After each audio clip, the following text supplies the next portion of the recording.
An engine starter motor is a powerful electric motor used for cranking an engine.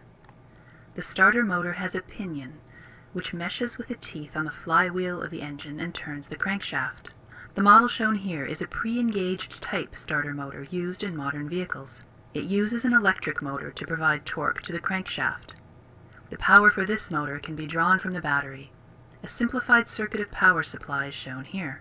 The power from the battery is supplied to a solenoid. An ignition switch is installed between the battery and the solenoid to turn the power on and off. The solenoid is an electromagnet which requires small current to get energized. As the ignition switch is turned on, the solenoid gets energized. A moving core known as a plunger slides along the coil, which connects two copper terminals of a contactor switch. This completes the circuit from the battery to the motor and causes the rotor to spin. When the solenoid is de-energized, the core returns back and disconnects the motor from the battery. We may wonder why the solenoid and the contactor are used instead of directly connecting the battery to the motor and reducing the complexity. The reason behind not using this circuit is the high current demand of the motor. The motor is considerably powerful and demands heavy current for operation. To handle this current, the ignition switch needs to be unusually large. It also requires very thick wires running from the battery to the switch and then to the motor, which is technically inconvenient. This is why solenoid is used, which demands lower current for being energized. The solenoid has another crucial function. It helps to slide the pinion and engage it with a flywheel before the motor starts to spin.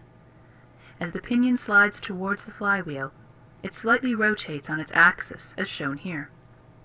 This rotation is achieved by using a helical spline. This rotation helps meshing the pinion with the flywheel more conveniently. As the pinion and flywheel is properly meshed, the contactor switch gets closed, and the motor spins.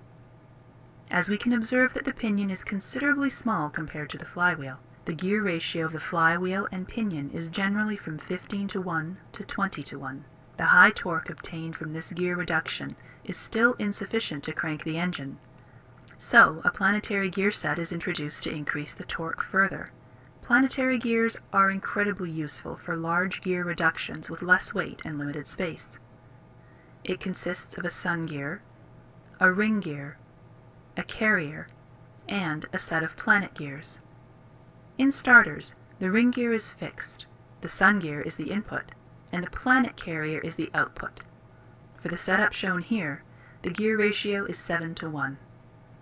The combined gear reduction results in enough torque to spin the engine.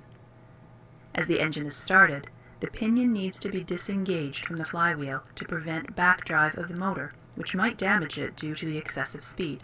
This is done by releasing the ignition switch, which de-energizes the solenoid, and the pinion returns back.